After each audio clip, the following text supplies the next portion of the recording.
Today we are looking at Mission 4 from the Chapter Approved 2022 book, and it's coming right up. Necrons! Nick speaking, and welcome to this video. Right, we are back, Richard and I. Hello, Richard. We shake hands again if you want. Very random.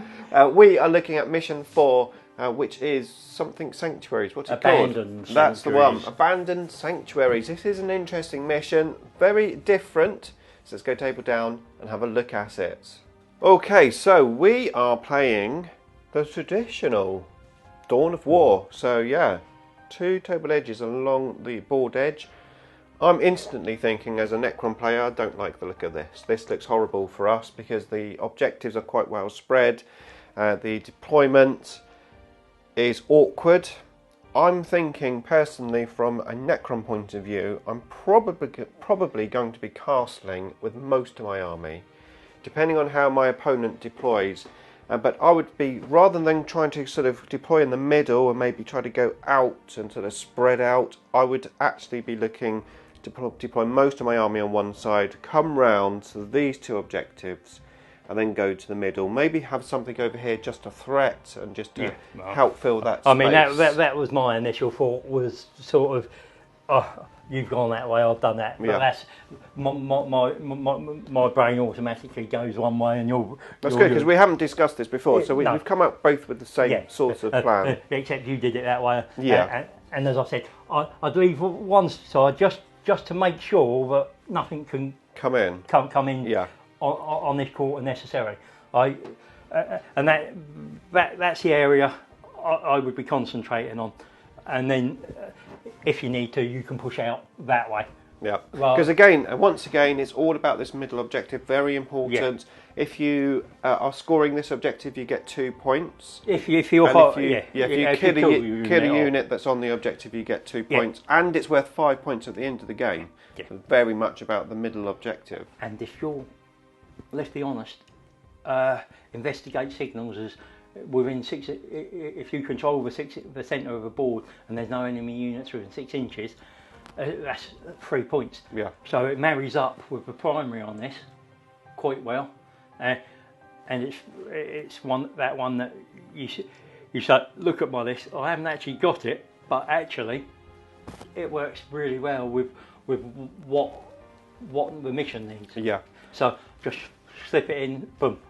So one of my biggest, not mistakes, but something that I've learnt, which doesn't really work for 9th edition, I think may have done in the past, is basically you just line your whole army up, across the table. Yeah. That doesn't really work these days. No, I mean, your biggest, it would have done 6th and 7th because you were Horde army then. Yeah. Now you're not, you're an elite army. Smaller model count, so you haven't got the model number to spread it across the board.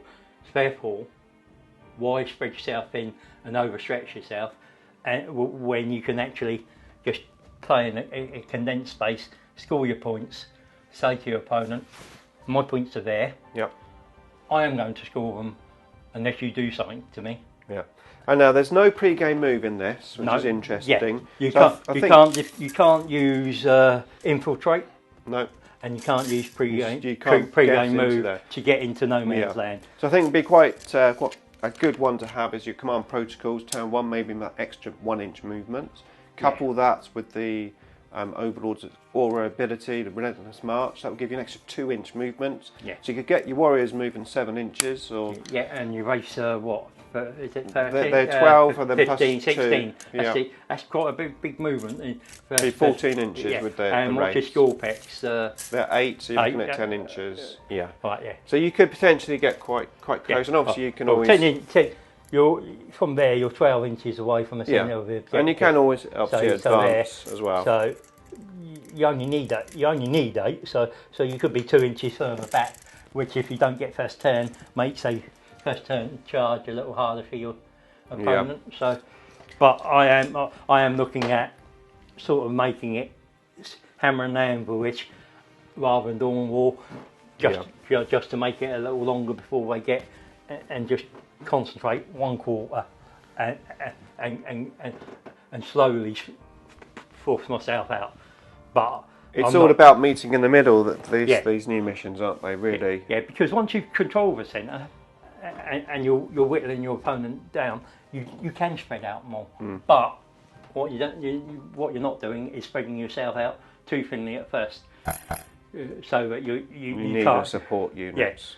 Yeah, you need because you don't move very fast. A lot.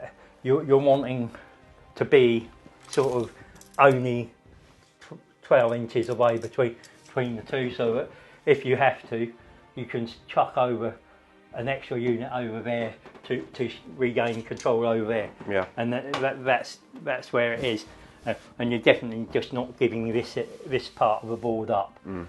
So all you're worried really think, can I keep that not even quarter?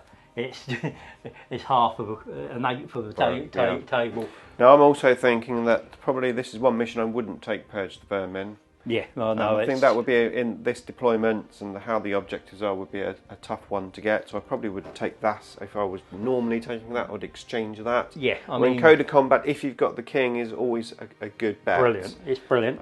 Yeah. I mean, then you've got the choice is you go Stranglehold, and then your choice comes down into your I call your shadow operations.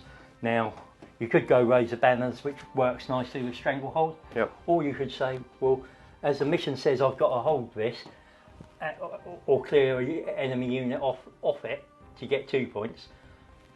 Investigate signals. You've got to clear something within 6 inches of the centre of the board and control the centre of the board yourself. So that marries up.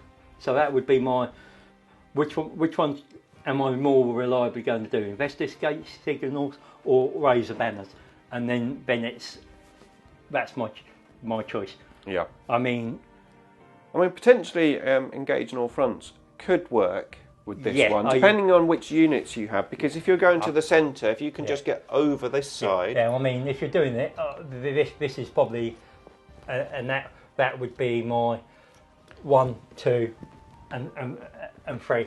The only issue now where they've changed it, you have to be 6 inches away from the other deployment, so you've actually got to be quite far over. So that's the only thing. I thought it was from the table quarter. Yeah. Yeah. So you've got to be quite far over. So actually, maybe not. Yeah. Now they put that in there because it's quite a big step. But again, it depends on your army. Yeah. And but it is worth a consideration. But I think there are, because you can't do. You can't infiltrate and you don't get the pre-game move unless you've got something that's deep striking and you're doing it specifically for that. I would think, and to be honest, in a 5 game, when you've got 5 objectives on the board, Stranglehold screams out. It says to me, I'm going to take 3 of them. And obviously the primary mission is also all about this one, either clearing it or holding it, so you're automatically doing the 3 objective thing anyway. So Stranglehold obviously is definitely a standout one. Yeah, and that's it for me. I'm looking at you and saying, well, actually, Stranglehold and the mission screams to me. And this is what you need to do, like I just literally did. I said, well, maybe engaging all fronts would be okay, but then actually if you really think deeply about it, it's like actually probably it wouldn't be. So it's key that you do think about the secondaries before. Yeah, I mean, you again, R&D is another option, but to be honest, because it's all about the centre of the board, I am gravitating between I'm going Stranglehold, I'm going, as I said, either Razor Banners because you've got 3 objective markers. Okay, you're going to keep taking this one, but you're reliable. See, I very rarely take Razor Banners with Necrons. I actually try to avoid, as much as I can, the ones that actually need to do actions, because I feel that the army's too small to be like doing actions and nothing else in a game. R&D is different because you can plan for it. It's like, well, okay, I'm going to have 6 flayed ones, going to come over in the corner and do an action. So I rarely take Razor Banners as like an Necron player. For me, I'm thinking, right, I can put a unit of maybe Scorpex there, raise a banner. Once it's raised, I don't have to worry about it. Then I can do actions. Yeah. I've only got to worry about it if something comes in To take and it. takes control of it Yeah. and takes the banner down. Yeah. But they're not good. It's very rare that we're going to get this backfield objective. These are the two that you're going to think. And to be honest, that's when I'm looking at using my protocol. Yeah. In this matchup, I'm looking, again Novok, I'm looking at Silent King using is it the Hungry Void protocol, turns 2 and 3, the one that gives all the bonuses to fight. Yeah. And then turn 4, chucking out action out. So I've got I can say, okay, I've still got fightable units there. I've used all my fighting ability. Now I'm going to do a neck, putting the banner back up, not lose that unit action ability, and then carry on. I suppose it depends on your list. Yeah, I mean primarily. you've got, but you're building your list in thinking about as your list building. Yeah. I mean, as I say, I'm looking at just boom, sort of. All you can do at that side. I mean, for me, I've done Depends it. where your opponent is. I mean, the chances are they're going to be mainly in the middle, probably spread out with some fast and maybe some heavy. And my brain automatically is thinking going around the left side. You see it in plenty of the. I will always come down one particular side, and my brain goes that way. I tend to sort of look like if there's like a key unit. Let's say there's like a vehicle which has lots of shooting. I see how protected it is. Like, can I get over there or not?